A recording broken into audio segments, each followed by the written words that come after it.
Broken English, also known as Creole, is the derogatory name for a non-standard, non-traditionally spoken or whole English.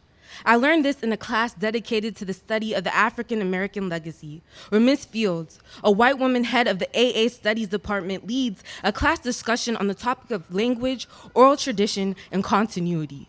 She speaks to me about Av, tells the class about Ebonics, and all I can think of is a people forced to swallow a consonant that does not blend.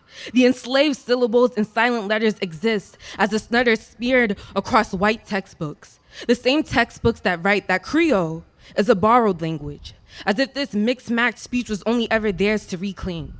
Crimson spews from my tongue as my professor informs us that to speak a language is to tell the story of survival. And I want to ask her, what good is broken English when trying to piece together your identity?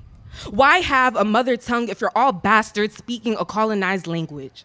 I want to repatriate my speech the way my father's tribe repatriated our people. Creole slaves braving the Atlantic, embarking on another journey in search of themselves. I wonder, did they ever become who they were looking for? Are the branches of the cotton tree what reached out to them? Did they ever have to stop and ask for directions? When did they learn they were home? They say home is where the heart is, but there are still Sierra Leoneans who bleed at the mouth. The legacy of blood diamonds lingers everywhere. We are marked by nothing more than a muddied skull on the world map, so my Creole has become a crutch, or rather it is an amputee trying to survive on phantom limbs. It's the broken jaw, severed tongue, and checkered smile that still manages to call the kids home. Acts as a tug of war between what once was and what will be. My dialect is a speech butchered but bandaged with the culture that still remains. My accent is the reason why home is spelt with the letter H. I once thought my mouth housed a dead language. Trying to speak Creole felt like writing an epitaph, like speaking my bloodline backwards, like speaking us into erasure. But if language is a survival guide, then isn't this more like resurrection? Don't this taste of the frabe, the mende, the timni? If the tongue is the strongest muscle, then how dare you call what we speak broken? Like we ain't asked y'all for a cast, and instead y'all gave us a caste system. Like you think yourself soothsayer, and us a fractured bone or an open wound.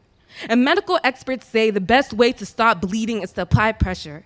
And it's funny, because ain't that what diamonds are made out of?